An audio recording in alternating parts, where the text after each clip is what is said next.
আজ আমরা জানব দশম শ্রেণীর আঞ্চলিক ভূগোলের একটি অংশ ভারতের শিল্পসমূহ সম্পর্কে জানব।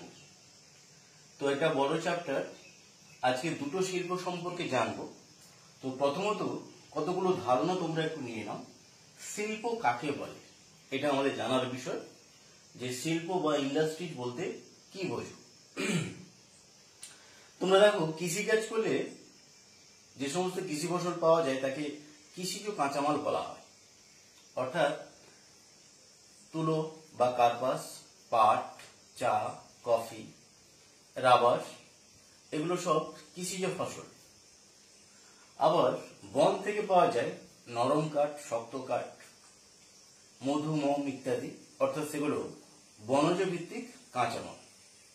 আবার পশুপালন করলে তার থেকে দুধ, মাংস, চামড়া, লোম, এছাড়া হাঁস মুরগি থেকে যে ডিম, মাংসও পাওয়া যায়, এগুলো হচ্ছে পশুজ কাঁচামাল।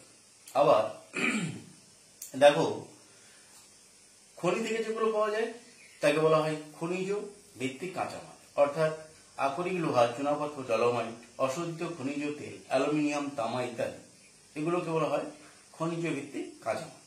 তাহলে তোমরা কি দেখলে, কৃষিকাজ করলে যে কাঁচামালগুলো পাওয়া যায় তাকে বলা হয় কৃষিজ ভিত্তিক কাঁচামাল। বন থেকে বা অরণ্য থেকে যেগুলো পাওয়া যায় তাকে বনজ ভিত্তিক কাঁচামাল। পশু থেকে যেগুলো পাওয়া যায় তাকে সেগুলো হচ্ছে পশুজাত কাঁচামাল। খনি থেকে যেগুলো পাওয়া যায় তাকে খনিজ ভিত্তিক কাঁচামাল। অর্থাৎ এই সমস্ত কাঁচামালগুলিকে উন্নত যন্ত্রপাতির দ্বারা তার আকার, আয়তন ও গুণমানের পরিবর্তন ঘটানোকে আমরা শিল্প বলব। আবারও বলছি, শুনে নাও, কৃষিকাজের মাধ্যমে যেগুলো পেলাম তাকে কৃষিজ কাঁচামাল বলা হবে, ব্যাকেটে লিখে দেবে। কার্পাস, চা, কফি, আখ, বনজ ভিত্তিক কাঁচামাল, ব্যাকেটে দিয়ে দাও নরম কাঠ, শক্ত কাঠ। পশুজ ভিত্তিক কাঁচামাল, ব্যাকেটে দিয়ে দাও মাংস, দুধ, চামড়া, লোম। আবার খনিজ ভিত্তিক কাঁচামাল, ব্যাকেটে দিয়ে দাও আকরিক লোহা, চুনাপাথর কিংবা অশোধিত খনিজ তেল, অ্যালুমিনিয়াম ইত্যাদি। উন্নত যন্ত্রপাতির দ্বারা তার আকার, আয়তন ও গুণমানের পরিবর্তন ঘটানোকে কি বলা হবে? ইন্ডাস্ট্রিজ বা শিল্প। কৃষিজ ভিত্তিক, খনিজ ভিত্তিক, বনজ ভিত্তিক, পশুজ ভিত্তিক কাঁচামালগুলিকে উন্নত যন্ত্রপাতি দ্বারা তিনটে জিনিস আকার, আয়তন ও গুণমান পরিবর্তন করাকে আকার, আয়তন ও গুণমান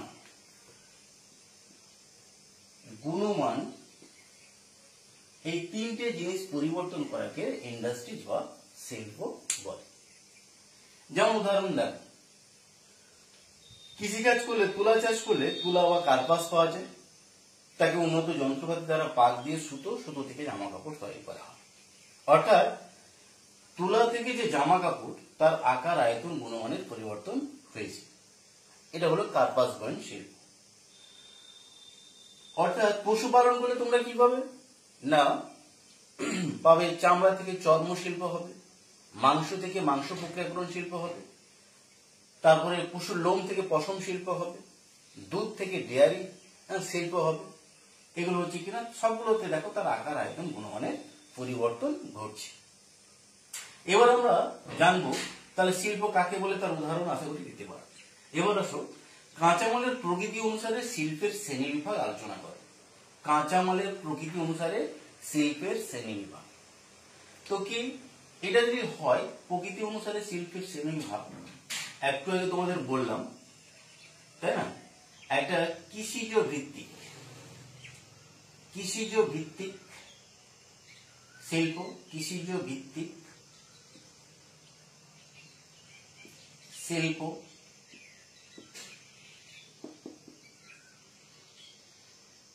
বনজ ভিত্তিক শিল্প,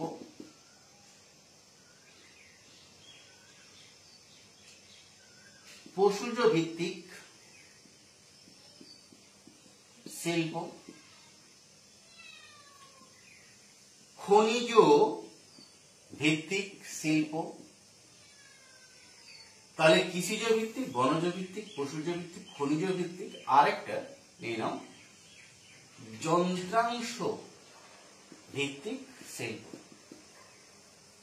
তাহলে কি কি দেখছো, কৃষিজ ভিত্তিক শিল্প হিসেবে আমরা কি জানলাম, অনেকগুলো উদাহরণ জানলাম।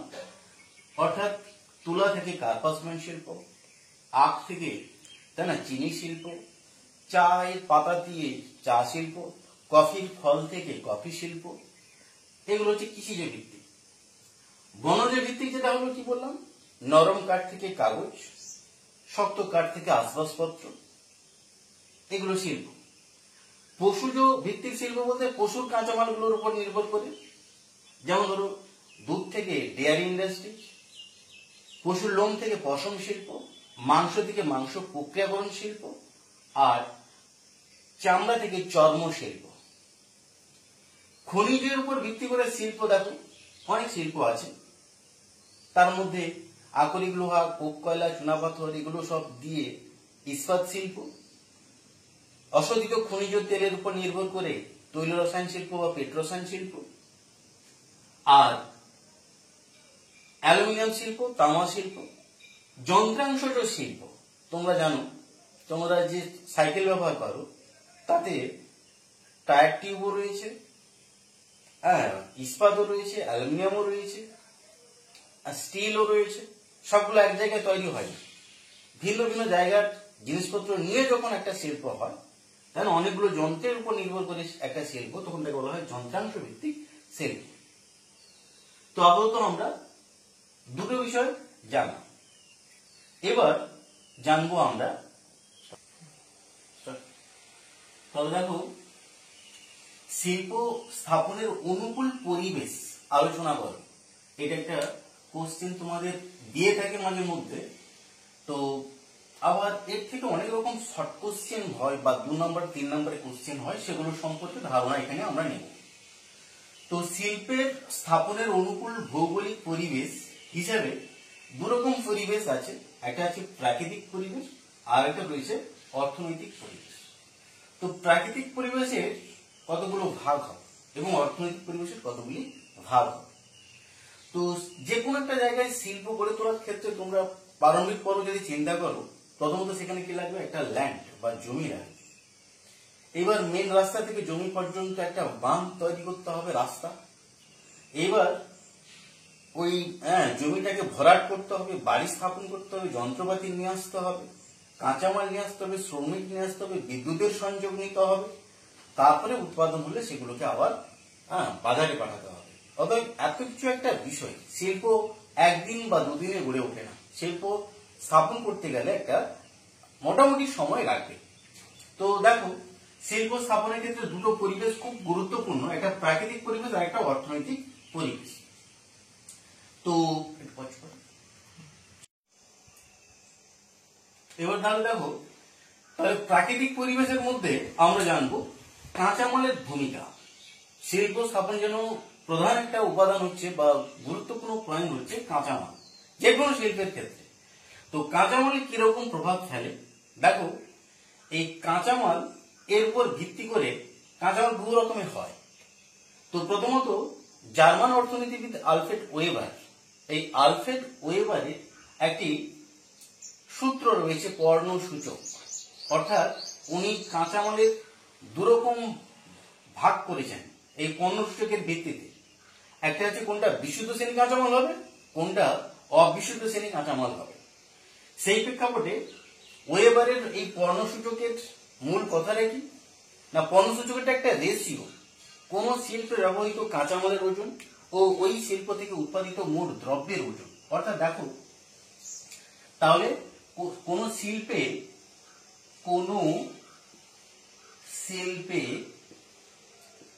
ব্যবহৃত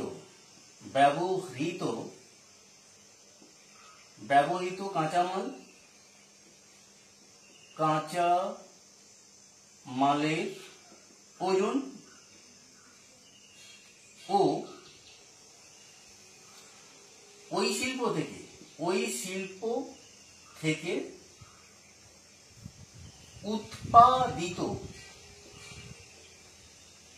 দ্রব্যের ওজন। এই অনুপাতটাকেই আলফ্রেড ওয়েবার পণ্যসূচক তারা নাম দিয়েছেন, যে কোন শিল্পে ব্যবহৃত কাঁচামালের ওজন ও ওই শিল্প থেকে উৎপাদিত মোট দ্রব্যের ওজন, এর অনুপাতকে পণ্যসূচক বলা হয়। যদি এদের ভাগফল অর্থাৎ যা কাঁচামাল দেব তার থেকে যদি উৎপাদিত দ্রব্য সমান পাই বা বেশি পাই, তখন সেটা হবে বিশুদ্ধ শ্রেণী কাঁচামাল। অর্থাৎ বিশুদ্ধ শ্রেণী কাঁচামাল কাকে বললাম না, যখন এই পণ্যসূচকের ভাগফল 1 হবে বা কম হবে, অর্থাৎ কাঁচামাল যা দিয়েছি তার থেকে উৎপাদিত দ্রব্য সমান পাবো, তখনই কি হবে, তাকে আমরা বলবো কি বিশুদ্ধ শ্রেণীর কাঁচামাল। অর্থাৎ কোন শিল্পে ব্যবহৃত মোট কাঁচামালের ওজন ও ওই শিল্প থেকে উৎপাদিত মোট দ্রব্যের ওজন যদি সমান হয়, তখন তাকে আমরা কি বলবো বিশুদ্ধ শ্রেণী কাঁচামাল। বা ভার হ্রাস শূন্য, এখানে কোনো ওজন হ্রাস পায়নি বলে এর নাম ভার হ্রাস শূন্য। যাকে আমরা বিশুদ্ধ শ্রেণী কাঁচামাল বলছি তাকে আবার বলছি ভার হ্রাস শূন্য। বিশুদ্ধ শ্রেণীর কাঁচামালকে আমরা বলছি ভার হ্রাস শূন্য। কেন না, 1 টন তুলা দিয়ে আমরা তার থেকে 1 টন সুতা পাবো, অর্থাৎ এখানে ওজন কোনো হ্রাস পায়নি, যা কাঁচামাল দিয়েছি তাই উৎপাদিত দ্রব্য পেয়েছি। এই জন্য একে ভার হ্রাস শূন্য, ওজন হ্রাস না পাওয়ার জন্য ভার হ্রাস শূন্য বা বিশুদ্ধ শ্রেণীর কাঁচামাল বলা হয়। এইরকম শিল্প কারখানাকে, এই যেগুলো বিশুদ্ধ শ্রেণী কাঁচামাল ভিত্তিক শিল্প বা ভার হ্রাস শূন্য শিল্প, এগুলোকে এতগুলোর প্রেক্ষাপটে যে কোনো জায়গায় আমরা গড়ে তুলতে পারি। অর্থাৎ যেখানে কাঁচামাল আছে সেখানেই শিল্প গড়ে উঠতে পারে, যেখানে অনুকূল জলবায়ু আছে সেখানে এই শিল্প গড়ে উঠতে পারে, যেখানে পর্যাপ্ত শক্তি সম্পদ পাওয়া যায় সেখানে এই শিল্প গড়ে উঠতে পারে, যেখানে বন্দরের প্রভাব রয়েছে সেখানেও এই শিল্প গড়ে উঠতে পারে, যেখানে পর্যাপ্ত সুলভ শ্রমিক পাওয়া যায় সেখানেও গড়ে উঠতে পারে, যেখানে বাজার আছে সেখানেও গড়ে উঠতে পারে। অর্থাৎ এই বিশুদ্ধ বা ভাড়া শূন্য কাঁচামাল ভিত্তিক শিল্পকে আমরা যে কোনো জায়গায় গড়ে তুলতে পারি বলে একে ফুড লস ইন্ডাস্ট্রিজ বা শেকড় আলগা শিল্প বলে। আবার বলি শুনে নাও, শেকড় আলগা শিল্প কাকে বলে, কেন বলে, বিষয়টা একটুখানি মনে রাখো।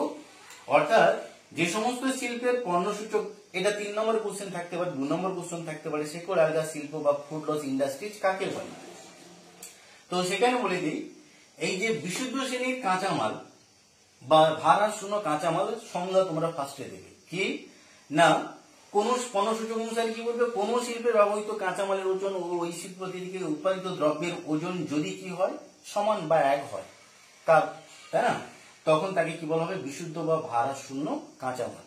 যেমন কার্পাস বয়ন শিল্প, পাট শিল্প, অর্থাৎ 1 টন তুলা থেকে 1 টন সুতো পাওয়া যায়, তাই এটা হচ্ছে কিনা বিশুদ্ধ শ্রেণী কাঁচামাল ভিত্তিক শিল্প। এইরকম শিল্প কারখানাগুলোকে কোথায়, কাঁচামালের উৎসে, যেখানে কাঁচামাল পাওয়া যায় সেখানে গড়ে তুলতে পারা যেতে পারে। 1 নম্বর কথা, উদাহরণ দিয়ে দাও। হ্যাঁ, পশ্চিম ভারতে আর্দ্র জলবায়ু, জলবায়ু যেখানে আর্দ্র প্রকৃতি রয়েছে সেখানেই শিল্প গড়ে তুলতে পারবে। জলজ সম্পদ যেখানে পাওয়া যায় সেখানে গড়ে তোলা যেতে পারে। শক্তি সম্পদ কিংবা বন্দরের প্রভাব, যেখানে সুলভ শ্রমিক পাবে, সুলভ বিদ্যুৎ শক্তি পাবে, বাজার রয়েছে পর্যাপ্ত, ওই রকম সমস্ত স্থানে হ্যাঁ এই বিশুদ্ধ শ্রেণী কাঁচামাল ভিত্তিক শিল্পগুলোকে গড়ে তোলা যায় বলে একে শেকড় আলগা শিল্প বা ফুড লস ইন্ডাস্ট্রিজ বলে। এটা মনে রাখবে। এবার আসুন, যখন অবিশুদ্ধ শ্রেণী কাঁচামাল বা ভার হ্রাসশীল, এটা হচ্ছে অবিশুদ্ধ, অবিশুদ্ধ বা ভার হ্রাসশীল কাঁচামাল কাকে বলে। উল্টো কথা, অর্থাৎ পণ্যসূচক যাতে 1-এর বেশি, অর্থাৎ কোন শিল্পে ব্যবহৃত কাঁচামালের ওজন ও ওই শিল্প থেকে উৎপাদিত মোট দ্রব্যের ওজন এর অনুপাতে যদি 1-এর বেশি হয়, অর্থাৎ ভাগফল যদি 1-এর বেশি হয়, তখন তাকে অবিশুদ্ধ শ্রেণী কাঁচামাল বা ভার হ্রাসশীল কাঁচামাল বলা হয়। যেমন লৌহ ইস্পাত শিল্প ভার হ্রাসশীল বা অবিশুদ্ধ শ্রেণী কাঁচামাল। কেন, মন দিয়ে শুনে নাও। ওখানে 5 টন কাঁচামাল দেওয়া হয়, 1.3 টন আকরিক লোহা, 1.7 টন আকরিক লোহা, 1.3 টন কোক কয়লা, 2 টন মতো চুনাগত ডলোমাইট ম্যাঙ্গানিজ।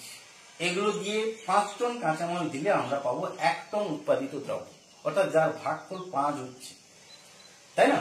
5 টন কাঁচামালের বিনিময়ে আমরা 1 টন পাচ্ছি, অতএব এখানে ওজন হ্রাস পাচ্ছে, সেই জন্য ভার হ্রাসশীল কাঁচামাল, আর তাকে অবিশুদ্ধ শ্রেণীর কাঁচামাল বলা হয়।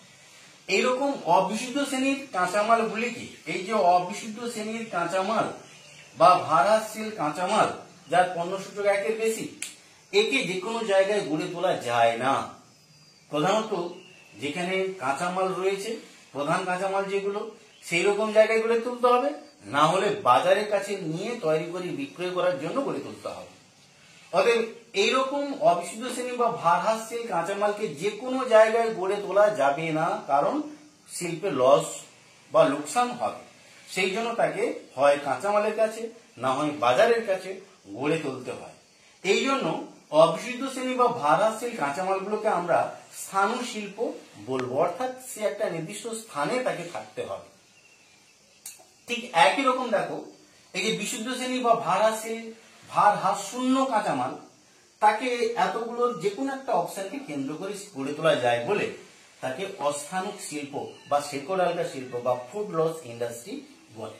অর্থাৎ যেই বিশুদ্ধ সেই ভারহাস, যেই ভারহাস সেই অস্থানিক, যে অবিশুদ্ধ সে ভারহাসশীল, এটা ভারহারশূন্য, এটা ভারহাসশীল, আর সেই ভারহাসশীল মানে স্থাণু শিল্প। একটা নির্দিষ্ট স্থানে একে রাখতে হয়, একে যে কোনো স্থানে গড়ে তোলা যায় বলে একে কি বলা হবে না অস্থানিক শিল্প।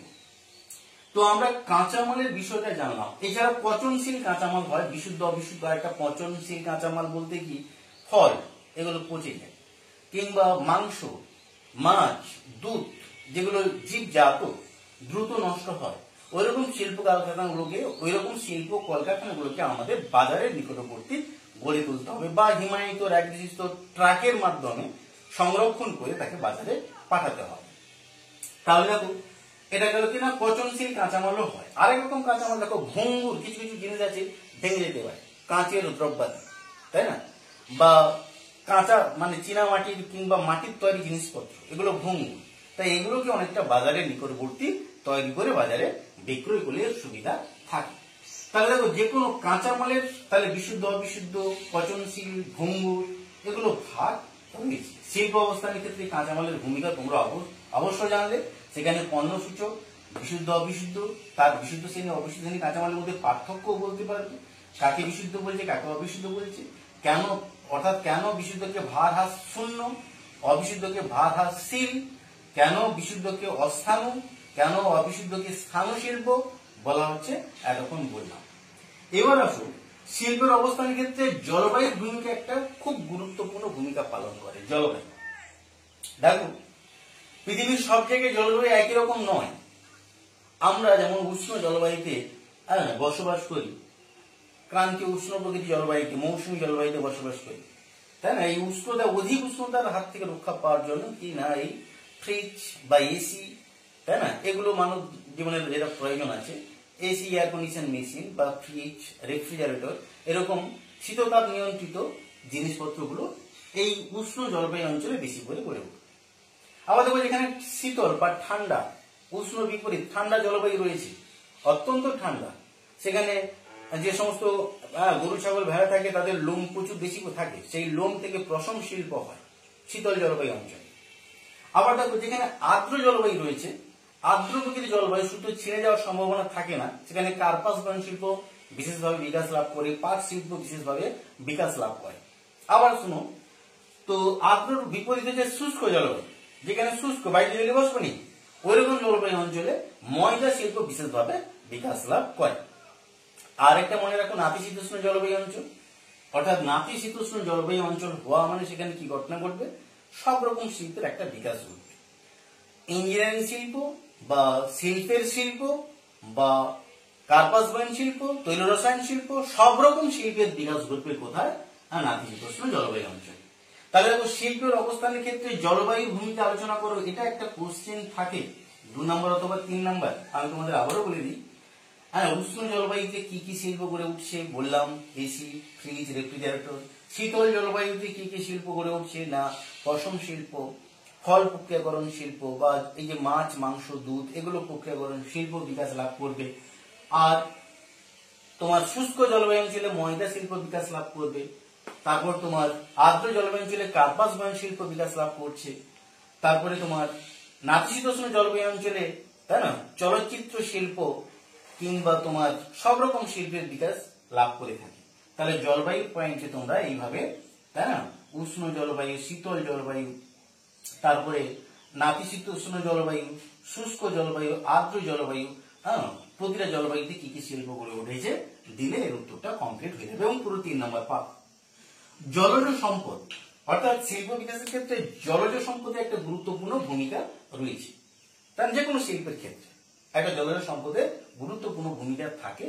যেমন দেখো, অর্থাৎ কার্পাস বয়ন শিল্প যদি ধরা হয় তাহলে সেখানে কি করতে হবে?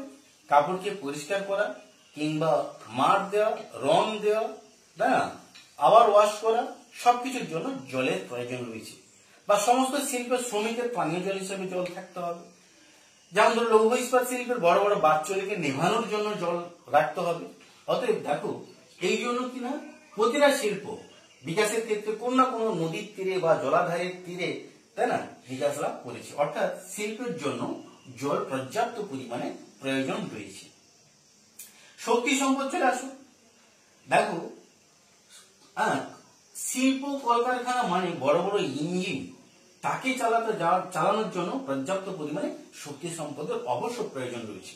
কয়লা, খনিজ তেল, প্রাকৃতিক গ্যাসকে দহনের মাধ্যমে তাপবিদ্যুৎ শক্তি, ইউরেনিয়াম, থোরিয়াম এদের নিউক্লিয়াস বিভাজনের মাধ্যমে পারমাণবিক বিদ্যুৎ শক্তি, কিংবা নদীর বেগ বা সমুদ্রের স্রোতের বেগকে কাজে লাগিয়ে জলবিদ্যুৎ শক্তি, কিংবা তোমার বাতাসের বেগকে কাজে লাগিয়ে বায়ু শক্তি। এরকম শক্তি যেখানে থাকবে শিল্পের বিকাশ সেখানে সম্ভব, তাই না? যেমন ধরো পশ্চিম ভারতে, বিশেষ করে, তাই না, আহমেদাবাদ, মুম্বাই এই অঞ্চলে, গুজরাট, মহারাষ্ট্রে তাপবিদ্যুৎ, পারমাণবিক বিদ্যুৎ, জলবিদ্যুৎ শক্তি থাকার জন্য সেখানে শিল্পের বিশেষভাবে বিকাশ লাভ করেছে। তো দেখো, তাহলে শক্তি সম্পদের প্রভাব শুনলে। বন্দরের প্রভাব দেখো, বন্দর বলতে সমুদ্রের যে অংশের স্বাভাবিক গভীরতা 10 মিটারের বেশি রয়েছে, যেখানে জাহাজ অনায়াসে আসতে যেতে পারবে, তাকে সেই জায়গায় কিন্তু ভগ্ন উপকূলের অঞ্চলে কিন্তু বন্দর গড়ে ওঠে। তাই এটা এই যে 10 মিটারের বেশি গভীরতা, ওটা হচ্ছে প্রাকৃতিক পরিবেশের অংশ। কিন্তু সেখানে যে বন্দর তৈরি করা মানুষের ভূমিকা, মানুষ প্রকৃতি মিলিয়ে কিন্তু থাকে কিনা বন্দরের প্রভাব, প্রাকৃতিক পরিবেশে রাখাও হয়েছে।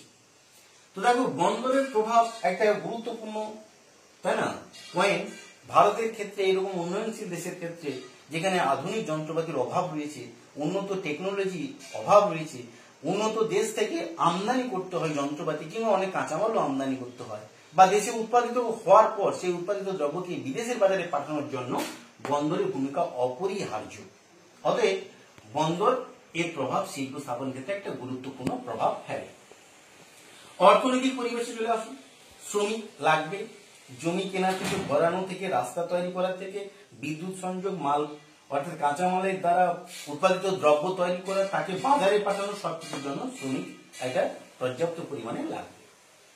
পরিবহন ব্যবস্থা, অবশ্য দেখো, শিল্প মানে কাঁচামালকে নিয়ে আসতে হবে। প্রথমত বাড়ি তৈরি করার মালপাট নিয়ে আসতে হবে, বাড়ি তৈরি হয়ে যাওয়ার পর কাঁচামাল নিয়ে আসতে হবে, কাঁচামাল নিয়ে আসার পর, তাই না, শ্রমিক নিয়ে আসা, পানীয় জল কিংবা বিদ্যুৎ সব সংযোগ হওয়ার পরে উৎপাদিত দ্রব্যকে বাজারে পাঠানোর জন্য উন্নত পরিবহন ব্যবস্থা অবশ্য প্রয়োজন, না হলে শিল্পের বিকাশ সম্ভব নয়। বাজার তো একটা অত্যন্ত গুরুত্বপূর্ণ জিনিস। আমরা উৎপাদন কেন করব? যে জিনিস উৎপাদন শিল্পপতি করবে তার অবশ্য একটা ব্যাপক চাহিদা থাকতে হবে। চাহিদা না থাকলে কোনো কিছু দ্রব্যের, তাই না, শিল্প গড়ে তোলা সম্ভব নয়, লোকসান হয়ে যাবে। এই জন্য একটা বাজার থাকতে হবে। মূলধন অপরিহার্য বিষয় শিল্প স্থাপন ক্ষেত্রে এবং খুবই গুরুত্বপূর্ণ বিষয়। একজন শিল্পপতিকে একটা শিল্প স্থাপন করার জন্য পর্যাপ্ত মূলধন বিনিয়োগ করতে হয়। জমি কেনা, মেন রাস্তা থেকে রাস্তা নির্মাণ করা, বাড়ি তৈরি করা, বিদ্যুতের সংযোগ নেওয়া, শ্রমিক নিয়ে আসা, কাঁচামাল নিয়ে আসা, উৎপাদিত দ্রব্য উৎপাদন হওয়ার পরে তাকে বাজারে বিক্রয় করতে পাঠানো পর্যন্ত শিল্পপতিকে ইনভেস্ট করতে হয়। এই জন্য কি হয়, পর্যাপ্ত পরিমাণে কি প্রয়োজন আছে, মূলধনের প্রয়োজন আছে। তাহলে দেখো, শিল্প স্থাপনের অনুকূল পরিবেশ তোমাদের আলোচনা করা হলো। আশা করি তোমরা বিষয়টা বুঝতে পেরেছ। এবার আমরা আজকে দুটো শিল্প সম্পর্কে জানবো। তাহলে দেখো, এবার আমরা কার্পাস বয়ন শিল্প সম্পর্কে জেনে নিই। ভারতের কার্পাস বয়ন শিল্প এর একটা বিশেষ পরিচয় আছে, মন দিয়ে শোনো। যে এটা ভারতের প্রাচীনতম শিল্প, এটা ভারতের বৃহত্তম শ্রম শিল্প, একক বৃহত্তম শ্রম শিল্প এবং প্রাচীনতম শিল্প। ভারতের সর্বপ্রথম আধুনিক কার্পাস বয়ন কল গড়ে উঠেছিল আমাদের পশ্চিমবঙ্গে ঘুষুড়িতে, পশ্চিমবঙ্গের ঘুষুড়িতে, তাই না, ঘুষুড়িতে 1818 সালে, 1818তে প্রথম আধুনিক কার্পাস বয়ন কল গড়ে উঠেছিল। পরবর্তীকালে সারা ভারতের কার্পাস বয়ন শিল্প বিকাশ লাভ করেছে। এর আগে তোমাদের বলা হয়েছে এটা বিশুদ্ধ শ্রেণী কাঁচামাল ভিত্তিক শিল্প, অর্থাৎ সর্বত্র এর বিকেন্দ্রীভবন ঘটা সম্ভব। কেন সেটা পরে বলছি। তো আমরা জানলাম একক বৃহত্তম শিল্প। তবে মনে রাখবে কার্পাস বয়ন শিল্পে ভারতের কার্পাস উৎপাদনে অর্থাৎ জামা কাপড় উৎপাদনে পৃথিবীতে প্রথম স্থান দখল করেছে, রপ্তানিতে পৃথিবীতে দ্বিতীয় স্থান দখল করেছে। এটা দুটো শর্ট কোশ্চেন মনে রাখবে। অর্থাৎ কার্পাস বয়ন শিল্পের উৎপাদনে প্রথম, রপ্তানিতে দ্বিতীয় স্থান দখল করেছে। এবার আমরা জানবো এই কার্পাস বয়ন শিল্পের কাঁচামাল সমূহ কি কি। কার্পাস বয়ন শিল্পের কাঁচামাল, কাঁচামাল দেখো এটা একটা কোশ্চেন পড়ে। কার্পাস বয়ন শিল্পের কাঁচামালগুলি কি? 3 রকম কাঁচামাল লাগে। একটা তন্তুজাত কাঁচামাল, তন্তুজাত কাঁচামাল, আর একটা রাসায়নিক কাঁচামাল, রাসায়নিক কাঁচামাল, আর আছে বিশুদ্ধ জল। দেখো তন্তুজাত বলতে কার্পাস বা তুলা। তো কি বলছে না, তন্তুজাত কাঁচামালের যে মূল বিষয় হচ্ছে এই কার্পাস বয়ন শিল্পে তুলাকে পাক দিয়ে সুতা, সুতা থেকে জামা কাপড় হয়। অর্থাৎ পর্যাপ্ত পরিমাণে কি লাগবে, তাই না, কার্পাস বা তুলা লাগবে। এছাড়া এখন তুলার সঙ্গে টেরিলিন মিশিয়ে পলিয়েস্টার জামা কাপড় তৈরি হচ্ছে বা টেরিকটের জামা কাপড় তৈরি হচ্ছে, তাতেও এটা ভূমিকা পালন করছে। রাসায়নিক কাঁচামাল হিসেবে কি রয়েছে দেখো না, রাসায়নিক কাঁচামাল হিসেবে দেখো caustic soda, soda ash, bleaching, রং, এগুলো লাগবে। Caustic soda, soda ash, bleaching, রং, এগুলো কার্পাস বয়ন শিল্পে রাসায়নিক কাঁচামাল। জামা তৈরি হওয়ার পর, জামা কাপড় তৈরি হওয়ার পর তাকে রং করা, তাকে ওয়াশ করা, তাই না, ধোয়া, তাদের জন্য কি লাগবে, পর্যাপ্ত পরিমাণে জল লাগবে। অর্থাৎ কার্পাস বয়ন শিল্পের কাঁচামালগুলো তন্তুজাত কাঁচামাল হিসেবে থাকছে কি না, কার্পাস বা তুলা পর্যাপ্ত পরিমাণে লাগে, প্রধান কাঁচামাল। এর সঙ্গে টেরিলিন বা টেরিকট অর্থাৎ কৃত্রিম তন্তু মিশিয়েও তৈরি করা হচ্ছে জামা কাপড়। রাসায়নিক কাঁচামাল caustic soda, soda ash, bleaching, রং আর বিশুদ্ধ জল, এটা হচ্ছে কি না কার্পাস বয়ন শিল্পের কাঁচামাল। এবার আমরা জানবো যে ভারতের ম্যানচেস্টার কাকে কেন বলা হয়, ভারতের ম্যানচেস্টার আহমেদাবাদকে বলা হয় কেন। দেখো এখানে একটা তুলনামূলকভাবে মনে রাখবে তোমরা, তাহলে মনে থাকবে। অর্থাৎ ম্যানচেস্টার হলো লন্ডনের একটি শহর। ইংল্যান্ড বা লন্ডন বা ব্রিটিশ দ্বীপপুঞ্জ একটি শহরের নাম কি না, ম্যানচেস্টার। যখন শিল্প বিপ্লব হয়েছিল, সেই শিল্প বিপ্লবের প্রাক্কালে উন্নত যন্ত্রপাতি ইংল্যান্ড আবিষ্কার করেছে এবং বিদেশ থেকে কাঁচামাল আমদানি, নিজস্ব শক্তি থাকা, নদীর তীরবর্তী টেমস নদীর তীরে লন্ডন রয়েছে বা ম্যানচেস্টার রয়েছে, তাই না, ল্যাঙ্কাশায়ার আইরিশ সাগর এর তীরবর্তী, আর্দ্র জলবায়ু, এর উপর নির্ভর করে সারা পৃথিবীর মধ্যে সব থেকে উন্নত মানের আধুনিক জামা কাপড় তৈরি হয়েছিল এই, তাই না, ম্যানচেস্টার। তাই ম্যানচেস্টার কি জন্য বিখ্যাত না, উন্নত মানের অধিক সংখ্যায় জামা কাপড় উৎপাদনের জন্য বিখ্যাত হচ্ছে ম্যানচেস্টার, লন্ডনে যেটা অবস্থান করেছে। তেমনি দেখো এই ভারতের মধ্যে সব থেকে বেশি পরিমাণে উন্নত মানের জামা কাপড় যেখানে তৈরি হচ্ছে, তাই না, তাকেই কি বলা হচ্ছে, ভারতের ম্যানচেস্টার বলা হচ্ছে। অর্থাৎ অধিক পরিমাণে উন্নত মানের জামা কাপড় তৈরি হওয়ার জন্য, অর্থাৎ ম্যানচেস্টারের প্রধান বৈশিষ্ট্য হচ্ছে এই অধিক পরিমাণে উন্নত মানের জামা কাপড় তৈরি হওয়া, যেটা ভারতের ক্ষেত্রে কোন জায়গায় হয়েছিল, আমাদের এই গুজরাটের এই জায়গায় আহমেদাবাদ, আহমেদাবাদ। তাই ভারতের ম্যানচেস্টার ধরা হয় কাকে, এই আহমেদাবাদকে ধরা হয়। এছাড়া দেখো তো ম্যানচেস্টার ইংল্যান্ডের অবস্থিত, তার গঠন, অবস্থান, কার্যাবলীর অনুরূপ ভারতের আহমেদাবাদ হওয়ার জন্য কিন্তু ম্যানচেস্টার নাম। তো পৃথিবীর ম্যানচেস্টারের সঙ্গে ভারতের ম্যানচেস্টারের কি কি তুলনা রয়েছে দেখো। অর্থাৎ ইংল্যান্ডের পশ্চিম দিকে ল্যাঙ্কাশায়ার অঞ্চলে অবস্থান করেছে কে? ম্যানচেস্টার শহরটি। এই ম্যানচেস্টার শহরটি অবস্থান করেছে ইংল্যান্ডের পশ্চিমে ল্যাঙ্কাশায়ারে।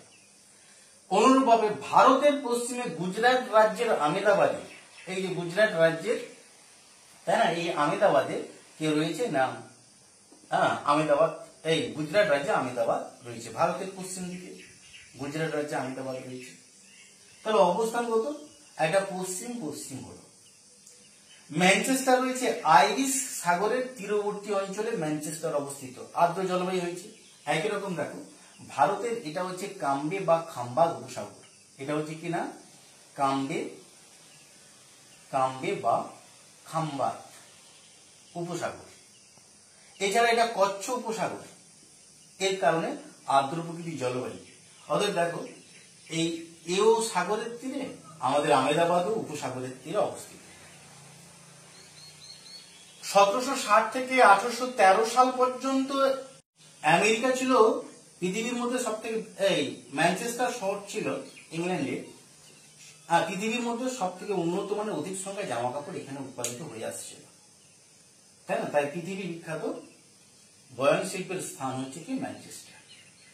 একই রকম পরবর্তীকালে 1818 থেকে 1914 খ্রিস্টাব্দের মধ্যে, তাই না, ভারত তথা এশিয়া মহাদেশের মধ্যেও সব থেকে উন্নত মানের অধিক সংখ্যায় জামা কাপড় তৈরি হচ্ছিল আমাদের এই আহমেদাবাদ। দেখো, ম্যানচেস্টার শহরের 3টা গুণাবলীর সঙ্গে ভারতের আহমেদাবাদ শহরের 3টে গুণাবলী মিলিত হচ্ছে। বর্তমানে 72টি কাপড়ের কলের মাধ্যমে সারা ভারতের মধ্যে উন্নত মানের অধিক সংখ্যায় জামা কাপড় উৎপাদিত হওয়ার জন্য ভারতের ম্যানচেস্টার কাকে বলা হয়? আহমেদাবাদ। এই পাশাপাশি আরো দুটো ম্যানচেস্টার শর্ট কোশ্চেন হিসেবে মনে রাখতে, উত্তর ভারতের ম্যানচেস্টার বলা হয় কানপুরকে উত্তর ভারতের ম্যানচেস্টার। দক্ষিণ ভারতের ম্যানচেস্টার বলা হয় কোয়েম্বাটুরকে,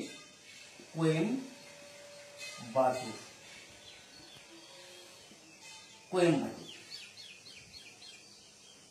তাহলে দেখো, মোটামুটি ভাবে এই এগুলো ম্যাপ পয়েন্টিং হিসেবে থাকে, তাই না?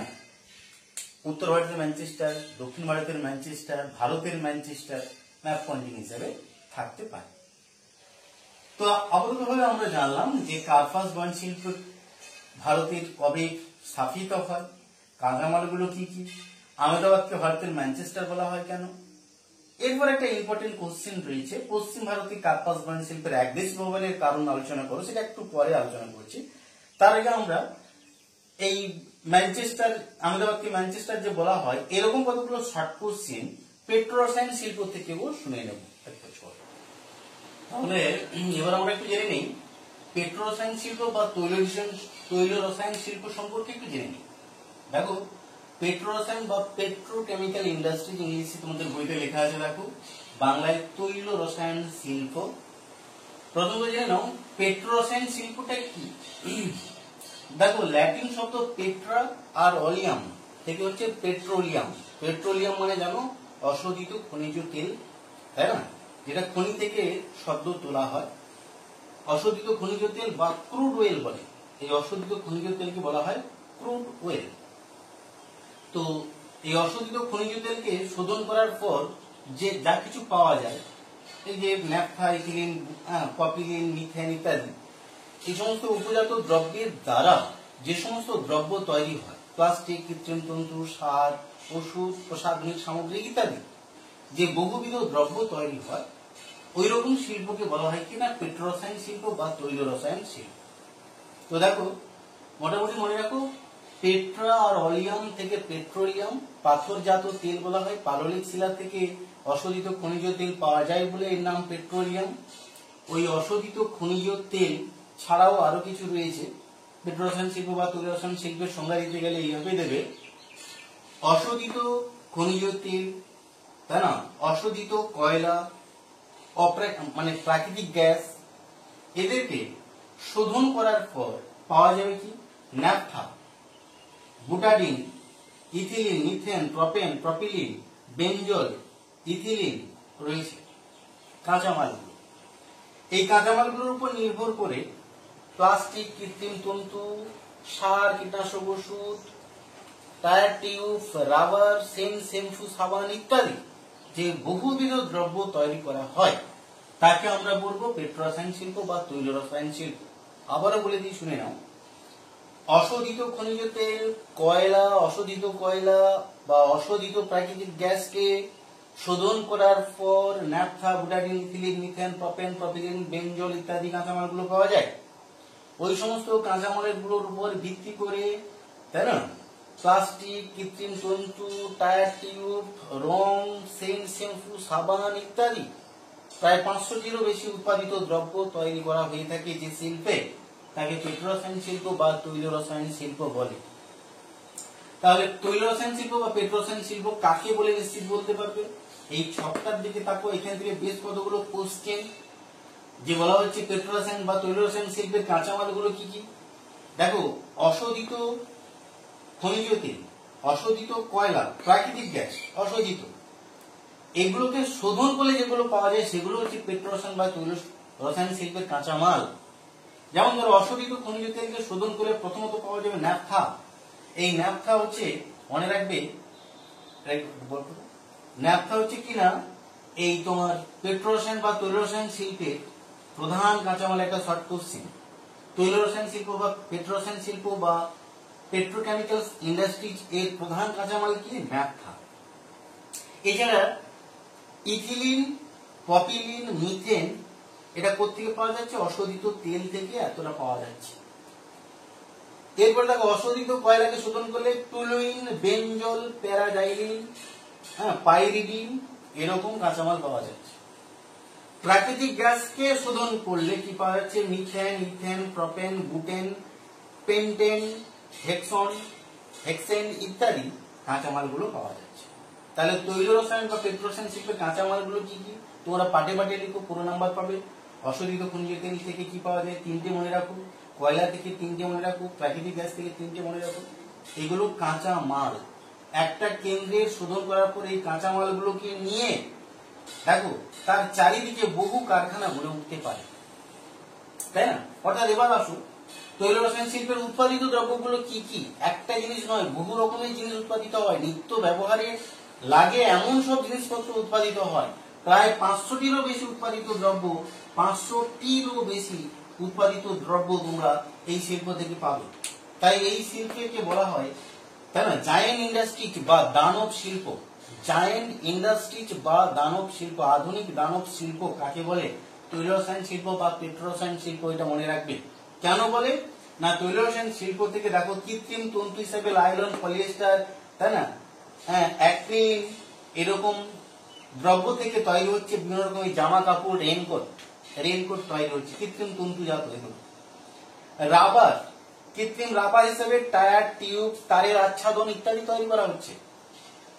প্লাস্টিক, দেখো দরজা, জানালা, চেয়ার, টেবিল, মগ, বালতি, পাইপ, তাই না, পিভিসি প্লেট ইত্যাদি প্লাস্টিক জাত বহু রকমের দ্রব্য তোমরা দেখে থাকো নিত্য প্রয়োজনে, সেগুলো এই শিল্প থেকে তৈরি হচ্ছে। রাসায়নিক দ্রব্য হিসেবে যে বেনজেল, ইথিলিন, বুটেন, কার্বন ব্ল্যাক, তাই না, caustic soda, soda ash, bleaching সব এরকম শিল্প কারখানা থেকে তৈরি হচ্ছে। এছাড়া রং, নানা রকমের ওষুধ, কীটনাশক ওষুধ, রং তো এখান থেকেই পাওয়া যাচ্ছে। পলিমার হিসাবে পলিইথিলিন, পলিপ্রপিলিন, পলিস্টারিন এই সমস্ত দ্রব্য তোমরা কোত্থেকে পাবে? এই তৈল রসায়ন বা পেট্রোরসায়ন শিল্প থেকে পাচ্ছ। এছাড়া দেখো প্রসাধনী সামগ্রী বললাম। প্রসাধনী সামগ্রী বলতে কি না, সেন্ট, শ্যাম্পু, সাবান, তাই না, বডি স্প্রে ইত্যাদি তাও এই শিল্প কারখানা থেকে পাওয়া যাচ্ছে। তাহলে এই পেট্রোরসায়ন বা তৈল রসায়ন শিল্প থেকে 500টিরও বেশি উৎপাদিত দ্রব্য পাওয়া যায় বলে একে জায়েন্ট ইন্ডাস্ট্রি বা আধুনিক শিল্প দানব বলা হয়। এটা একটা 3 নম্বরের কোশ্চেন থাকতে পারে বা 2 নম্বর কোশ্চেন থাকতে পারে। এটা মনে রাখবে যে তৈল রসায়ন শিল্প কারখানা থেকে এইসব মিলে 500টিরও বেশি উৎপাদিত দ্রব্য পাওয়া যায় বলে একে কি বলে? জায়েন্ট ইন্ডাস্ট্রি বা দানব শিল্প। এবার আরেকটা কোশ্চেন দেখো, ইম্পর্টেন্ট কোশ্চেন। একটা শিল্প কেন্দ্রের উপর নির্ভর করে, একটা শোধনাগারের উপর নির্ভর করে বা একটা কেন্দ্র থেকে কাঁচামাল নিয়ে তার চারিদিকে বহু রকমের উৎপাদিত দ্রব্য কারখানা তৈরি হচ্ছে। ওই জন্য একটা কেন্দ্রের কাঁচামালের উপর নির্ভর করে চারিদিকে একগুচ্ছ শিল্প গড়ে ওঠার জন্য তৈল রসায়ন শিল্প বা পেট্রোরসায়ন শিল্পকে অনুসারী শিল্প বা ডাউনস্ট্রিম ইন্ডাস্ট্রিজ বলে। অনুসারী শিল্প ডাউনস্ট্রিম ইন্ডাস্ট্রিজ বলে।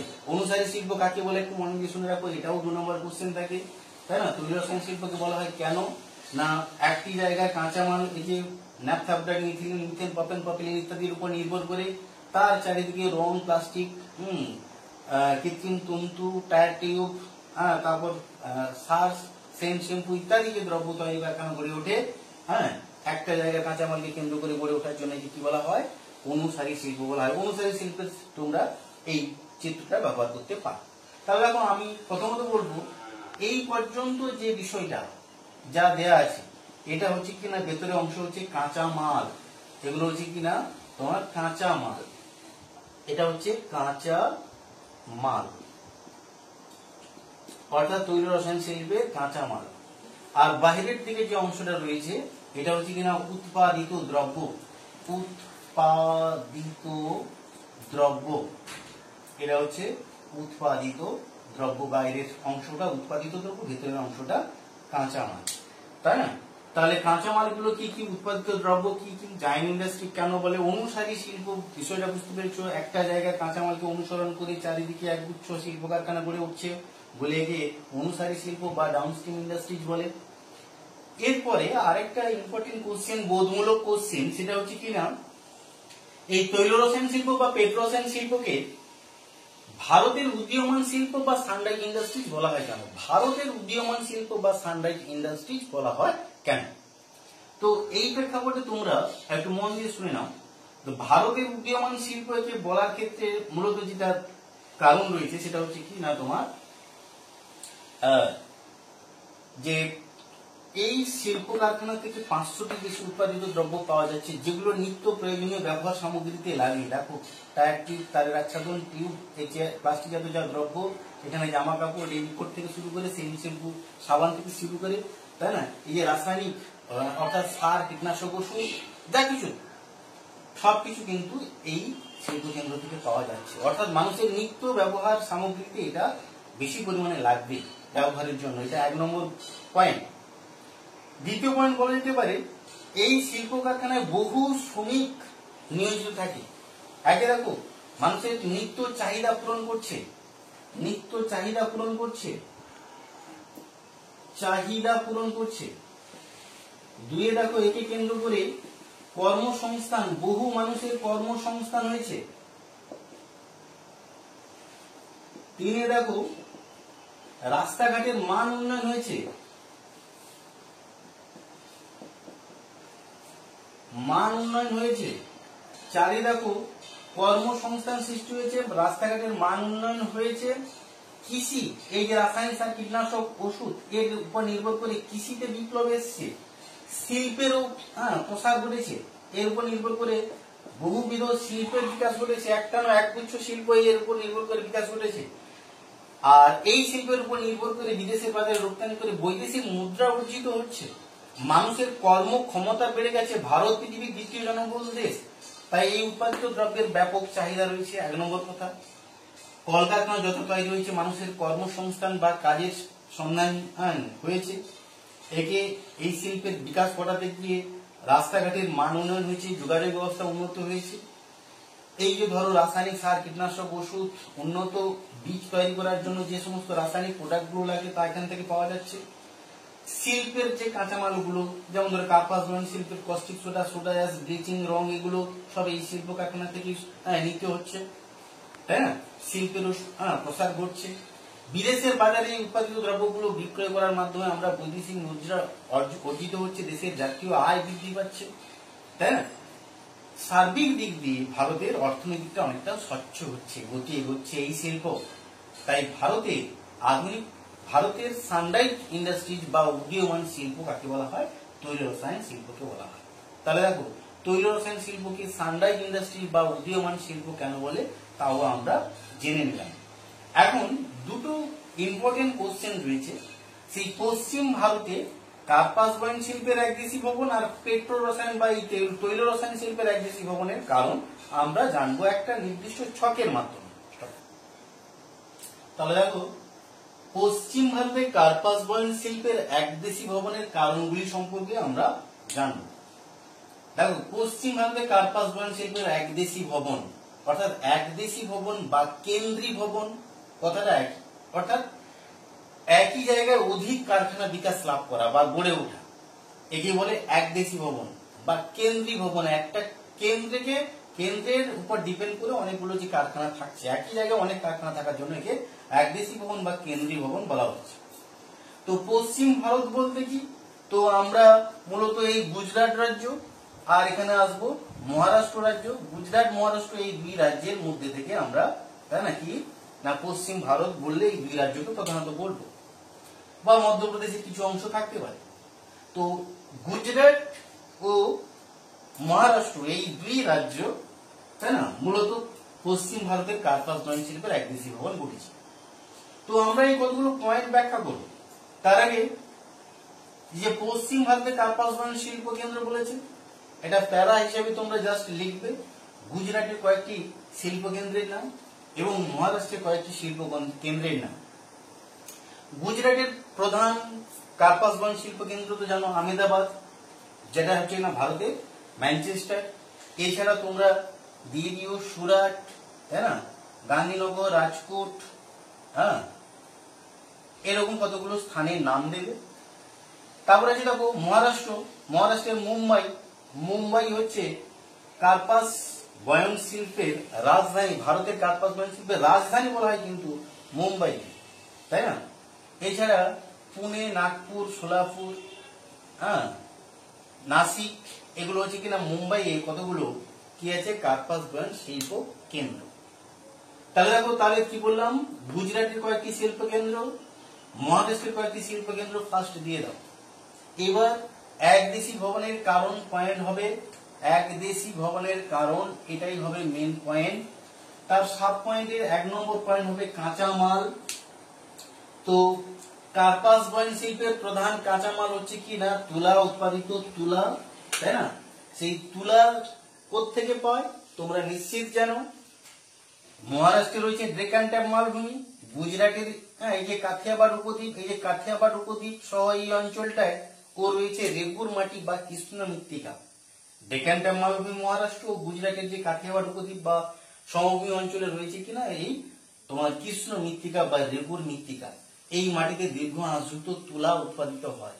ফলে কি হয়েছে না, যে কার্পাস বয়ন শিল্পের যে প্রধান কাঁচামাল সেটা অভাব হয় না। অতএব আমরা কি পেলাম, তন্তুজাত কাঁচামাল এখান থেকে পেয়ে যাচ্ছি।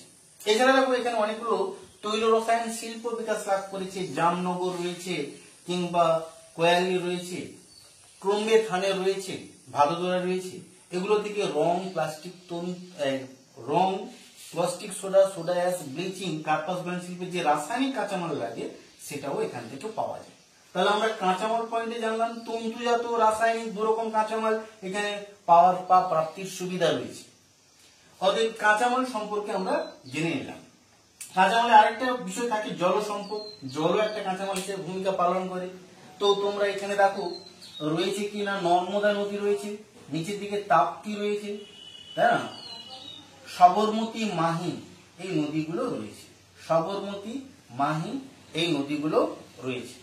এই নদীগুলো কি করে থাকে না, এই নদীগুলি থেকে জল নিয়ে থাকে। এছাড়া নিজস্ব শিল্প কেন্দ্রগুলো নিজস্ব জলাধার তৈরি করেছে, তার থেকে শিল্পের প্রয়োজনীয় জলের ঘাটতি পূরণ করে। অর্থাৎ নর্মদা, তাপ্তি, মাহি, সবরমতী এই নদীগুলো থেকে জল, এছাড়া শিল্প কেন্দ্রগুলো নিজস্ব জলাধার থেকে জলের ঘাটতি পূরণ করে, জলজ সম্পদের একটা চাহিদা পূরণ করে। জলবায়ু একটা গুরুত্বপূর্ণ ভূমিকা, অর্থাৎ শিল্পের অবস্থান ক্ষেত্রে জলবায়ু, বিশেষ করে কার্পাস বয়ন শিল্পের জন্য আর্দ্র জলবায়ুর প্রয়োজন। কেন? যাতে সুতো না ছিঁড়ে যায়। সুতো না ছেঁড়ার জন্য আর্দ্র প্রকৃতির জলবায়ুর প্রয়োজন। দেখো এটা রয়েছে কচ্ছ উপসাগর, কচ্ছ উপসাগর। আবার একই রকম এটা হচ্ছে কাম্বে বা খাম্বা উপসাগর, কাম্বে বা খাম্বা উপসাগর। আর এটা পুরোটা রয়েছে কি সাগর? আরব সাগর, আরব সাগর। তাহলে চিন্তা করো এই সাগর উপসাগর থাকার জন্য এই পশ্চিম ভারতের অর্থাৎ গুজরাট মহারাষ্ট্রের জলবায়ু আর্দ্র প্রকৃতি, সুতো ছেড়ে যাওয়ার সম্ভাবনা থাকে না। ফলে এখানে কি ঘটনাটা ঘটে? এখানে তোমার কার্পাস বয়ন শিল্পের অ্যাগ্রেসিভন করতে বা গড়ে উঠতে বিশেষভাবে সাহায্য করছে কে না এই জলবায়ু। শক্তি সম্পদ আসুন, শক্তি সম্পদকে পাট পাট করে নিয়ে লিখবে, একটা ছক করে নিও, ভালো হবে। শক্তি সম্পদের ভাগ আছে, দেখো তাপ বিদ্যুৎ, তাপ বিদ্যুৎ রয়েছে, জলবিদ্যুৎ রয়েছে, পারমাণবিক বিদ্যুৎ। তো দেখো তাপ বিদ্যুৎ বলতে কি, তো কয়লা, খনিজ তেল, প্রাকৃতিক গ্যাস এদেরকে দহন করে। তো পশ্চিম ভারতে কয়লা পাওয়া যায় না, কিন্তু এখানে বোম্বে হাই রয়েছে, ট্রম্বে থানে, এখানে আঙ্কলেশ্বর রয়েছে, আহমেদাবাদ রয়েছে, জামনগর, এগুলোতে কি আছে? তৈল খনি ও শোধনাগার থাকার জন্য এখানে অশোধিত খনিজ তেল বা প্রাকৃতিক গ্যাসকে শোধন করা হলে, তাই না, পেট্রোল, ডিজেল, কেরোসিন এগুলো পাওয়া যায়, যাদের দহনের মাধ্যমে এখানে কি হয়? তাপ বিদ্যুৎ কেন্দ্র গড়ে উঠেছে। অর্থাৎ ট্রম্বে থানে, জামনগর, তাই না, তারাপুর, এই আহমেদাবাদ, ধুবরান, এগুলোতে কি রয়েছে না? তাপ বিদ্যুৎ কেন্দ্র রয়েছে। জলবিদ্যুৎ কেন্দ্র দেখো উকাই, ভিরা, ভিপপুরি, কয়না, জলাধার থেকে জলবিদ্যুৎ, উকাই, ভিরা, ভিপপুরি, কয়না বই খুলে দেখতে পাবে, এগুলো জলবিদ্যুৎ কেন্দ্র। অর্থাৎ তাপ বিদ্যুৎ কেন্দ্র টুম্বে, থানে, জামনগর, তাই না, এগুলো লিখলে। জলবিদ্যুৎ কেন্দ্র ভিরা, ভিপপুরি, উকাই, মহারাষ্ট্রের কয়না রয়েছে। পারমাণবিক বিদ্যুৎ কেন্দ্র দেখো এটা আবার দুটো রাজ্যের দুটো জিনিস রয়েছে এখানটায়। একটা হচ্ছে গুজরাটে রয়েছে কাঁকড়াপাড়া, কাঁকড়া পাড়, আর মহারাষ্ট্রে রয়েছে তারাপুর, মহারাষ্ট্রে রয়েছে তারাপুর। তাহলে দেখো মোটামুটি ভাবে তোমরা কি দেখলে না, পারমাণবিক বিদ্যুৎ কেন্দ্র হিসাবে গুজরাটের কাঁকড়াপাড়া আর মহারাষ্ট্রের তারাপুর দুটি পারমাণবিক বিদ্যুৎ কেন্দ্র রয়েছে। আর জলবিদ্যুৎ রয়েছে ভিরা, ভিপপুরি, উকাই, কয়না ইত্যাদি। আর তাপ বিদ্যুৎ কেন্দ্র টম্বে থানে, তাই না, জামনগর, কোয়ালি, ভাদোদরা ইত্যাদিতে তাপ বিদ্যুৎ কেন্দ্র রয়েছে। তার মধ্যে শক্তি সম্পদ এখানে পর্যাপ্ত পরিমাণে পাওয়া যাচ্ছে, এটা একটা গেল দিক। এবার চলে আসে কতগুলো গুরুত্বপূর্ণ একটা বিষয়, বন্দরের সুবিধা প্রয়োজন লাগে উন্নত যন্ত্রপাতি আমদানি করতে, কিংবা মধ্যপ্রাচ্য থেকে ইজিপশিয়ান কটন, উন্নত মানের তুলা আমদানি করতে সুয়েজ খাল দিয়ে সৌদি আরব থেকে আনার জন্য বিশেষ ভূমিকা পালন করে। কিরকম না, এখানে রয়েছে কান্ডালা বন্দর, কান্ডালা, ভারতের একমাত্র শুল্ক মুক্ত বন্দর হচ্ছে কি কান্ডালা। তারপরে আছে ওখা, রয়েছে ওখা বন্দর, ওখা। উপর দিকে রয়েছে এখানে পোর বন্দর, পোর। তার একটু নিচের দিকে রয়েছে সুরাট, গুজরাটে সুরাট। আর মহারাষ্ট্রের মুম্বাই, মুম্বাই একটা বন্দর। তাহলে কান্ডালা বন্দর, ওখা, পোর, সুরাট, রয়েছে মহারাষ্ট্রের মুম্বাই।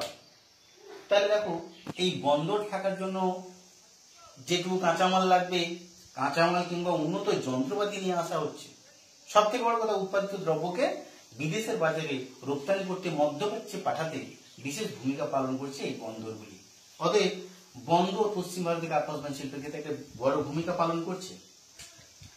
পরিবহনের ব্যবস্থায় তোমরা ছোট করে বলবে দেশের অভ্যন্তর ভাগে সড়ক ও রেল যোগাযোগ ব্যবস্থা জালের আকারে অবস্থান করে আছে। শ্রমিক নিয়ে আসা, কাঁচামাল সংগ্রহ করা, উৎপাদিত দ্রব্যকে সারা ভারতে পৌঁছে দিতে, তাই না, বিশেষ ভূমিকা পালন করছে রেল আর সড়ক পরিবহন ব্যবস্থা। অতএব এটা একটা শিল্প স্থাপনে বিশেষ বিকাশ লাভ করেছে। শ্রমিক, ভারত পৃথিবীর দ্বিতীয় জনবহুল দেশ, আর ভারতের সব থেকে এই কার্পাস বয়ন শিল্পে সব থেকে বেশি পরিমাণ শ্রমিক কাজ করে থাকে, তাই কেউ শ্রমশিল্পও বলা হয়। অধিক পরিমাণে শ্রমিক এই শিল্পে, তাই না, শ্রমদান করে থাকে। প্রত্যক্ষ পরোক্ষভাবে। দ্বিতীয় জনবহুল দেশ হওয়ার জন্য সুলভ শ্রমিক ও শিল্পের জন্য পর্যাপ্ত পাওয়া যায়। বাজার দ্বিতীয় জনবহুল দেশ হওয়া মানে কার্পাস বা জামা কাপড়ের একটা ব্যাপক চাহিদা অবশ্য ভারতে রয়েছে।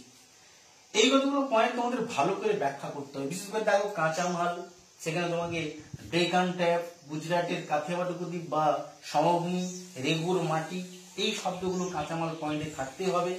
হ্যাঁ, না হলে পরীক্ষক এই জিনিসগুলো খোঁজে। জলবায়ু, জলবায়ু বলার সময় কচ্ছ উপসাগর, কাম্বে বা খাম্বাত উপসাগর, আরব সাগর, তিনটা মনে করতে হবে, এই তিনটে লিখতে হবে। এগুলো থাকার জন্য জলবায়ু আর্দ্র প্রকৃতির কথাটা উল্লেখ করতে হবে। জলজ সম্পদ অর্থাৎ নদীগুলোর নাম, তাই না? এই যে ধরো নর্মদা, তাপ্তি, মাহি, হ্যাঁ, সবরমতী বা অন্যান্য নিজস্ব জলাধার, এই কথাটা বলতে হবে, এগুলো তথ্য। শক্তি সম্পদ, এই যে নামগুলো বলা হয়েছে, তাপবিদ্যুৎ কেন্দ্র 2-3টে কেন্দ্রের নাম, জলবিদ্যুতে 2-3টে কেন্দ্রের নাম, পারমাণবিক বিদ্যুতে এই দুটোকে অবশ্য, এগুলো পরীক্ষক খাতায় খুঁজবে। বন্দরের সুবিধা, এই যে কান্ডালা, ওখা, পুর, সুরাট, মুম্বাই, এই বন্দরের নাম পরীক্ষক খুঁজবে। অতএব তোমরা এই জিনিসগুলো যা বললাম প্রতিটা পয়েন্ট, এগুলো তোমাদের তথ্য, এগুলো অবশ্য দেবে, এই চিত্র দেবে, তাই না? তাহলে এই কোশ্চেনের 5-এর 5 নম্বরই তোমরা অবশ্য পাবে। দেখো এই জায়গায় আমি ছোট্ট করে তোমাদের বলি, এখানে কি হয়েছে না, পশ্চিম ভারতে কার্পাস বয়ন শিল্পের একদেশীয় ভ্রমণ ঘটলো। এবার কার্পাস বয়নটাকে কেটে যদি বলি তৈল রসায়ন বা পেট্রো রসায়ন শিল্প, তাই না? হ্যাঁ, পেট্রো রসায়ন শিল্প বা তৈল রসায়ন শিল্প, তৈল রসায়ন শিল্প একদেশীয় ভ্রমণের কারণ। দেখো সবগুলো পয়েন্ট একই, অর্থাৎ এখান থেকে যা কিছু পয়েন্ট ব্যাখ্যা করা হয়েছে সবগুলো পয়েন্ট একই, শুধু একটা পয়েন্ট চেঞ্জ, শুধু এই কাঁচামাল। আর ভূমিকা পর্বে তোমরা সেখানে কি দেবে না, এখানে দিতে হবে, তোমাকে অবশ্য দিতে হবে গুজরাটের এই জায়গায় রয়েছে জামনগর। জামনগর, এই জামনগর হচ্ছে ভারতের বৃহত্তম তৈল রসায়ন শিল্প কেন্দ্র। ভারতের বৃহত্তম তৈল রসায়ন শিল্প কেন্দ্র গুজরাটের এই জামনগরে অবস্থিত। এছাড়া দ্বিতীয় বৃহত্তম যেটা রয়েছে এই জায়গাটা রয়েছে কোয়ালি, তাই না? কোয়ালি, কোয়ালি এটা দ্বিতীয় বৃহত্তম। আর গুজরাটে এই মহারাষ্ট্রে যেটা রয়েছে, আর একটা ভাদোদরা রয়েছে গুজরাটে, মহারাষ্ট্রে রয়েছে ট্রম্বে, এটা ভারতের ট্রম্বে আর থানে। ট্রম্বে একটা শর্ট কোশ্চেন পড়ে, ভারতের প্রথম তৈল রসায়ন শিল্প কেন্দ্রটি কোথায় অবস্থিত? ট্রম্বে। আর মহারাষ্ট্রের আরেকটা রয়েছে থানে, গুজরাটে রয়েছে জামনগর, ভারতের বৃহত্তম তৈল রসায়ন শিল্প কেন্দ্র, দ্বিতীয় বৃহত্তম কোয়ালি, আর ভাদোদরা রয়েছে। তাহলে দেখো এই যে 5টা কেন্দ্রের নাম বললাম, মহারাষ্ট্রের 2টো, ট্রম্বে, থানে। ট্রম্বে ভারতের প্রথম তৈল রসায়ন শিল্প কেন্দ্র, শর্ট কোশ্চেন, আর জামনগর বৃহত্তম তৈল রসায়ন শিল্প কেন্দ্র। তাহলে পশ্চিম ভারতের এই তৈল রসায়ন শিল্প কেন্দ্রগুলোর নাম তোমরা জাস্ট ইন্ট্রোডাকশন পর্ব হিসেবে গুজরাটের 3টে, মহারাষ্ট্রের 2টো, ট্রম্বে, থানে উল্লেখ করে দেবে। দেওয়ার পর তোমরা কি বলবে, এই কাঁচামাল পয়েন্টটাকে জাস্ট একটু চেঞ্জ করবে। কাঁচামাল পয়েন্টে কি থাকবে, এখানে জাস্ট লিখবে এই যে মুম্বাই থেকে, তাই না, অল্প দূরে 110 কিমি দূরে রয়েছে বোম্বে হাই। এটা কি না, বোম্বে হাই, বোম্বে হাই। এই বোম্বে হাই এর এক পরিচিতি হচ্ছে ভারতের বৃহত্তম তৈল খনি। সব থেকে বৃহৎ 2000 বর্গ কিলোমিটার এলাকা জুড়ে অবস্থান করেছে আরব সাগর মহীশূর অঞ্চলে, তাই না? ভারতের বৃহত্তম তৈল খনি। আর এখানে আরেকটা গুরুত্বপূর্ণ জিনিস হচ্ছে বৃহত্তম তৈল খনির পাশাপাশি এখানে রয়েছে সাগর সম্রাট, সাগর বিকাশ নামক 2টি জাহাজ, তাই না? এর দ্বারা খনিজ তেল উত্তোলন করা হচ্ছে, অশোধিত খনিজ তেল। এছাড়াও রয়েছে এই যে গুজরাটের কাম্বে বা খাম্বা উপসাগর বর্তী কল্লোল, কাসাম্বা, তাই না, থানে, আহমেদাবাদের নিজস্ব একটা তৈল খনিও রয়েছে। এই উপকূলগুলো বরাবর অনেকগুলো তৈল খনি রয়েছে, এটা প্রধান সুবিধা। এই তৈল খনি থাকার জন্য অশোধিত তেল পেতে বিশেষ সুবিধা রয়েছে। এই খনিগুলোর নাম তোমাকে অবশ্য কাঁচামাল পয়েন্টে বলতে হবে। কি বলতে হবে না, বোম্বে হাই ভারতের বৃহত্তম তৈল খনি, এছাড়া কল্লোল, কাসাম্বা, লুনেজ, এছাড়া রয়েছে আমেদাবাদ, এগুলো কতগুলো তৈল খনি থাকার জন্য অশোধিত তেলের অভাব হয় না, তেল পর্যাপ্ত পরিমাণে পাওয়া যায় এবং এগুলো দাহ্য পদার্থ প্রকৃতি হওয়ার জন্য উপকূল বরাবর, তাই না, এই সমস্ত তৈল রসায়ন শিল্প কেন্দ্রগুলি বিশেষভাবে বিকাশ লাভ করে। তো মোটামুটি ভাবে কি জানলে যে এই তৈল রসায়ন শিল্পের পশ্চিম ভারতের যে তৈল খনিগুলোর নাম জানলে অতএব তার থেকে কাঁচামাল পর্যাপ্ত পরিমাণে পাওয়া যায়। জলবায়ু একই কথা, জল সম্পদ একই কথা, শক্তি সম্পদ একই পয়েন্ট। বন্দরের ভূমিকায় এখানে একটু তোমরা বলতে পারো যে এই বরাবর দেখো চলে আসো, পাকিস্তান হয়ে এই যদি চলে আসে তো এদিকে সৌদি আরব, ভারত, পাকিস্তান, আফগানিস্তান, এখানে চলে আসছে দেখো সৌদি আরব, ইরাক, ইরান, কুয়েত, কাতার, মধ্যপ্রাচ্য, সারা পৃথিবীতে 61% তেল এখানে সঞ্চয় রয়েছে, তাই না। এর মধ্যে এই যে পারস্য উপসাগরে আছে, তাই না, দুটি বড় বড় খনি, হ্যাঁ, অর্থাৎ এই পারস্য উপসাগরের এখান থেকে কি হয় না, অশোধিত মধ্যপ্রাচ্য থেকে অশোধিত খনিজ তেল সহজেই, তাই না, জলপথের মাধ্যমে আমদানির সুবিধা রয়েছে, অশোধিত খনিজ তেলকে আমদানির সুবিধা রয়েছে। তাহলে দেখো মধ্যপ্রাচ্য থেকে অশোধিত খনিজ তেল আমদানির জন্য বন্দরে একটা গুরুত্বপূর্ণ ভূমিকা পালন করে থাকে। তাহলে এইভাবে কি হয়েছে না, এখানে পশ্চিম ভারতীয় তৈল রসায়ন শিল্প বিকাশ লাভে বা একদেশী ভবন বা কেন্দ্রীয় ভবনে বিশেষ সহায়তা করেছে। তাহলে এই বিষয়টাও আমরা জেনে নিলাম যে পশ্চিম ভারতীয় তৈল রসায়ন শিল্পের একদেশী ভবনের কারণগুলি। দেখো দুটো প্রশ্ন, উত্তর সবই একই, শুধু এই কাঁচামাল পয়েন্টটা চেঞ্জ করলে বাকিটার উত্তর সব একই থাকছে। আর ইন্ট্রোডাকশন হিসাবে কার্পাস বন শিল্পের কয়েকটা কেন্দ্রের নাম আর তৈল রসায়ন শিল্পের ক্ষেত্রে তৈল রসায়ন শিল্প কেন্দ্রের নাম দিলে মোটামুটি উত্তরটা কমপ্লিট হচ্ছে সকল। তাহলে ভারতের তৈল রসায়ন শিল্পের বন্টনটা একটু শুনে নাও। তৈল রসায়ন শিল্পের বন্টন বা অবস্থান, তাই না, শিল্পের অবস্থান একটু জেনে নাও। তো দেখো মোটামুটি ভাবে একটু আগে বললাম পশ্চিম ভারতে যেগুলো রয়েছে, তো এর মধ্যে বৃহত্তম রয়েছে জামনগর ধারুদা, রিলায়েন্স পেট্রোকেমিক্যালস লিমিটেড।